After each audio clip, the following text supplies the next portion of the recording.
Halo semuanya, kami dari kelompok 10 IF02 akan membahas tentang threading issue dan OS implementation. Fokus kami ada dua, yaitu memahami masalah dalam multi-threading dan juga melihat bagaimana sistem operasi mengatasinya. Next. Oke, sebelumnya perkenalkan, nama saya Raffi. Bersama tim saya, Alvin, Avan, Yasin, dan Imam. Kami akan menjelaskan materi ini secara bergantian. Next. Ada 3 isu utama yang akan kita bahas. Yang pertama, fork dan juga exec. Kedua, signal handling. Ketiga, thread cancellation. Lalu kita tutup dengan implementasi di Windows dan Linux. Next. Masuk ke isu pertama, yaitu fork dan juga exec. Kalau satu thread memanggil fork, muncul pertanyaan, apakah semua thread ikut diduplikasi atau hanya thread itu saja? Karena ini ambigu, Unix menyediakan dua pendekatan berbeda. Lalu ada exec, yang sifatnya mengganti seluruh proses, termasuk semua thread. Masalahnya, kalau kita sudah menduplikasi banyak thread lewat fork, lalu masuk ke exec, semua itu jadi sia-sia. Analogi sederhananya seperti restoran. Kalau buka cabang baru, apakah semua koki harus ikut disalin? Kalau ternyata menunya langsung diganti, berarti koki lama tidak dibutuhkan. Jadi duplikasi besar-besaran itu tidak efisien. Perkenalkan, nama saya Alvan. Di sini saya akan menjelaskan mengenai signal handling atau penanganan sinyal. Khususnya bagaimana sistem operasi mengelola notifikasi kejadian dalam lingkungan multithread. Yang pertama kita bahas yaitu apa itu sinyal. Kita perlu memahami bahwa sinyal dalam sistem Unix berfungsi sebagai notifikasi bahwa sesuatu kejadian tertentu telah terjadi. Secara teknis, setiap sinyal mengikuti pola yang sama, yaitu generated, yaitu sinyal dibangkitkan oleh kejadian spesifik.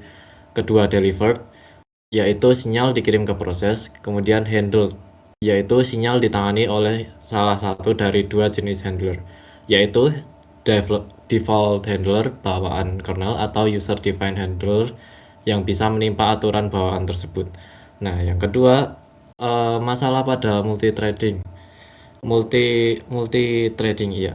Masalah utama muncul ketika kita bekerja dalam proses multithread. Jika sebuah proses memiliki banyak thread, muncul pertanyaan, kemana sinyal tersebut bakal dikirim? Apakah ke satu thread saja, atau ke semua, atau ke thread tertentu? Nah, yang ketiga, 4 metode pengiriman sinyal. Berdasarkan literatur yang kita bahas tadi, ada 4 cara pengiriman sinyal dalam lingkungan multithread. Yang pertama, specific targeted, yaitu sinyal dikirim hanya ke thread yang berkaitan langsung dengan kejadian tersebut. Contoh, jika terjadi suatu kesalahan sinkronasi pada thread A, maka sinyal hanya dikirim ke thread A. Kemudian yang kedua yaitu broadcast. Sinyal dikirim ke setiap thread yang ada di dalam proses tersebut. Ini biasanya digunakan untuk perintah yang bersifat menyeluruh, seperti perintah terminasi atau mematikan proses. Nah, yang ketiga yaitu grup terbatas. Sinyal hanya dikirim ke thread-thread tertentu saja dalam proses, tidak semuanya. Dan yang terakhir yaitu yang keempat, dedicated handler. Ini itu metode di mana sistem menugaskan satu thread khusus yang berfungsi seperti resepsionis, dan thread ini juga bertanggung jawab menerima dan mengelola semua sinyal. Itu tadi penjelasan mengenai bagaimana sistem operasi mengelola notifikasi melalui sinyal dalam lingkungan multithread. Nah, mekanisme mengenai bagaimana sebuah thread dihentikan sebelum tugasnya yang benar-benar selesai, atau kita sebut dengan thread cancellation, akan dikupas oleh rekan saya selanjutnya. Selanjutnya saya Alvin, kita bahas thread cancellation. Ini adalah cara menghentikan thread sebelum selesai. Ada dua tipe utama, asynchronous langsung dihentikan saat itu juga, deferred thread berhenti secara bertahap di titik aman. Masalahnya, asynchronous adalah resiko data rusak, terutama kalau thread sedang menggunakan resource. Analogi, asynchronous itu seperti mencabut paksa kabel listrik TV, sedangkan deferred seperti mematikan TV perlahan menggunakan remote. Next, mode pembatalan media range. Default pembatalan biasanya bertipe deferred untuk keamanan data. Next, Perkenalkan, nama saya Yasin. Saya akan membaca thread local storage atau biasa disingkat dengan TLS. Meskipun saling berbagi memori, TLS memungkinkan tiap thread memiliki salinan data privasi sendiri, berbeda dari local variable. TLS tetap hidup dan terlihat lintas pemanggilan fungsi selama thread berjalan. Sangat krusial untuk sistem yang memanfaatkan thread pools. Analoginya seperti meski bekerja di satu kantor yang sama, sebagai proses, setiap pegawai itu sebagai thread tetap butuh locker pribadi sendiri, seperti TLS, untuk menyimpan barang yang tidak boleh diotak-atik orang lain. Next. Schedule, activation, dan LWP diperlukan untuk menjaga rasio optimal antara user thread dan kernel thread. LWP likewise process, struktur data perantara yang bertindak sebagai prosesor virtual untuk user thread. Of course, mekanisme komunikasi di mana kernel memberi notifikasi ke thread library, misal saat sebuah thread terblokir, sehingga library bisa mengatur ulang penjadwalan. Next.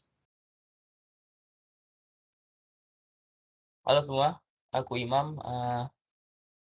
Setelah tadi kita bahas teori dan masalah tekniknya, sekarang kita lihat bagaimana konsep-konsep tadi secara nyata di sistem operasi yang kita pakai sehari-hari.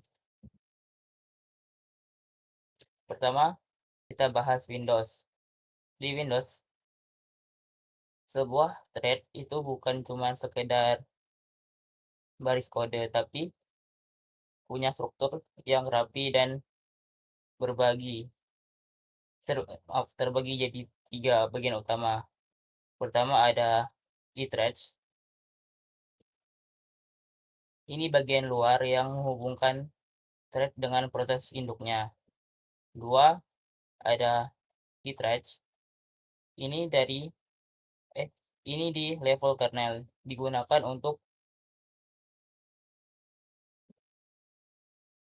mengatur jadwal scheduling kepada thread yaitu jalan.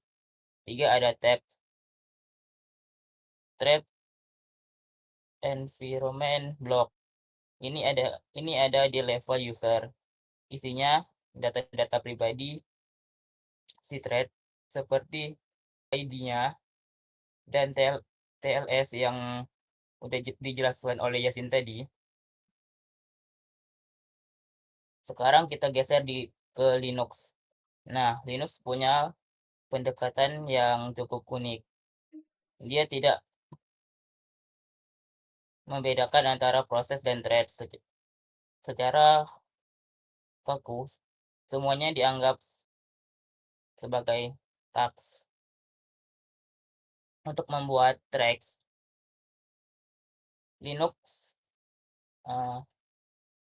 menghubungkan perintah clone berdasarkan dengan proses biasa adalah pengguna flag. Kalau pakai clone strip fvm, mereka berbagi memori. Kalau pakai clone underscore fs, mereka berbagi sistem file. Intinya, semakin banyak data yang berbagi atau di-share, maka task tersebut akan semakin terlihat dan bekerja seperti sebuah track.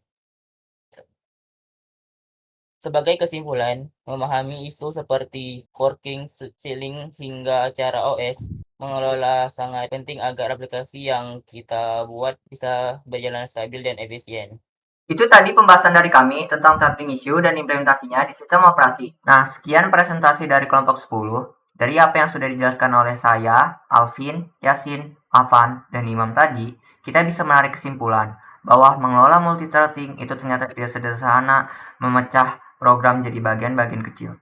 Sistem operasi harus bekerja keras dan cerdas untuk menangani berbagai isu kompleks di balik layar, mulai dari kebingungan saat melakukan forking dan exec, memastikan sinyal atau notifikasi masuk ke thread dengan tepat, mengalokasikan ruang private lewat TLS, hingga membatalkan thread dengan aman menggunakan metode deference agar data tidak korup.